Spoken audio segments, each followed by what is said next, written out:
এই মুহূর্তে ঢাকা বিশ্ববিদ্যালয়ে আছেন মাসুদুর রহমান এবং জাহাঙ্গীরনগর বিশ্ববিদ্যালয়ে আছেন মোজাফফর হোসেন জয়। প্রথমেই যাচ্ছি মাসুদের কাছে।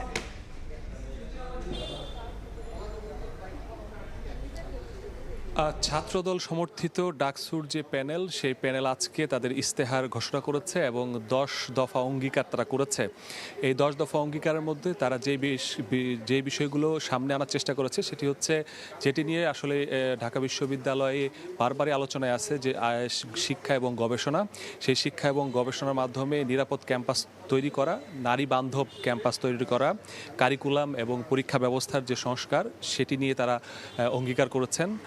পাশাপাশি শিক্ষার্থীদের যে চিকিৎসা ব্যবস্থা, ঢাকা বিশ্ববিদ্যালয়ে একেবারে নামে মাত্র একটি মেডিকেল সেন্টার আছে যেটি বেশিরভাগ সময় অকার্যকর থাকে, সেটিকে কার্যকর করা। এছাড়াও পুরো ঢাকা বিশ্ববিদ্যালয়ে মাদকাসক্ত ভবঘুরে যারা আছে তাদেরকে মুক্ত করা এবং শিক্ষার্থীদের যে সাইবার স্পেসে নানা ধরনের বুলিং ও হেনস্থার শিকার হন সেই বিষয়ে তারা কার্যকরী পদক্ষেপ নেওয়া। এবং সবশেষ তারা যেটি বলেছে, কার্যকর একটি ডাকসু, যেহেতু ডাকসু নির্বাচন চলছে সে কারণে তারা ডাকসুকে একটি কার্যকরী রূপে দেখতে চায়। এক বছর হলো, এরপরে 8-10 বছর হলো না, এরকম অনিয়মিত ডাকসু তারা চায় না। তারা চায় তারা নির্বাচিত হতে পারলে একটি কার্যকর ডাকসুর তারা প্রণয়ন করবে, যাতে প্রতি বছরই ডাকসু নির্বাচনের জন্য যেই ব্যবস্থা আছে সেটি চালু থাকে। এই ধরনের অঙ্গীকারগুলো তারা করেছেন এবং তারা বলেছেন যে নির্বাচিত তারা হতে পারলে এগুলো অবশ্যই তারা বাস্তবায়ন করবেন। একই সাথে গণতান্ত্রিক ছাত্র সংসদ সমর্থিত বৈষম্য বিরোধী ছাত্র সংসদ যে প্যানেলটি রয়েছে তারাও আজকে প্রচারণায় নেমেছিল। তারা প্রচারণায় নেমে তারা যেটি বলেছে যে তারাও আসলে ডাকসু, কার্যকর ডাকসু চায়, এটাও তাদের ইস্তেহারে থাকবে। আগামীকাল তারা ডাকসুর ইস্তেহার ঘোষণা করবে। তো পুরো একেবারে বলা চলে যে তৃতীয় দিনে যে প্রচারণা সেটিতে উৎসবমুখর পরিবেশ বিরাজ করছে ঢাকা বিশ্ববিদ্যালয়ে এবং প্রার্থীরা বিভিন্ন শিক্ষার্থীদের দ্বারে দ্বারে ঘুরছেন এবং তাদেরকে বিভিন্ন প্রতিশ্রুতি দিচ্ছেন। এই ছিল আসলে আমার কাছে ডাকসু নির্বাচনের সবশেষ খবর।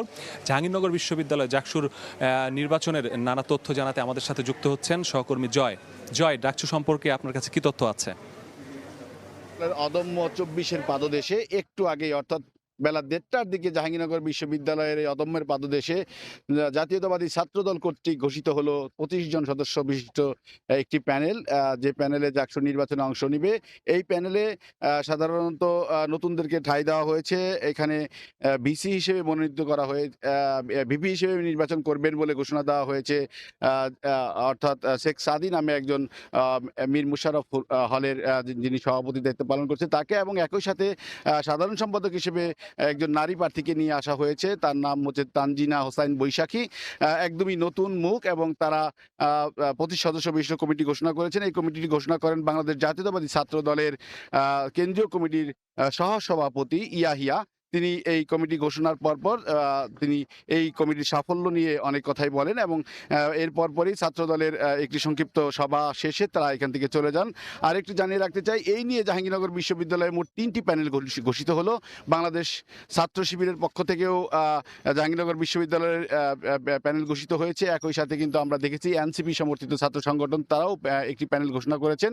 বাকি রয়েছে বাম ঘরানার সংগঠনগুলো এবং সাংস্কৃতিক মঞ্চ সহ একটি প্যানেল ঘোষণা হওয়ার কথা হবে বলে আমরা জানতে পেরেছি এবং আজকের মধ্যেই সেই প্যানেল ঘোষণা হবে বলে জানতে পেরেছি। তবে আরেকটু জানিয়ে রাখতে চাই, জাহাঙ্গীরনগর বিশ্ববিদ্যালয়ে কিন্তু আজকে মনোনয়নপত্র প্রত্যাহারের শেষ সময় চলে যাচ্ছে, অর্থাৎ বিকেল 4টা নাগাদ মনোনয়নপত্র প্রত্যাহারের সময় শেষ হয়ে যাবে। তো জাহাঙ্গীরনগর বিশ্ববিদ্যালয় থেকে ডাকসু নির্বাচন নিয়ে আমার কাছে এই ছিল সর্বশেষ।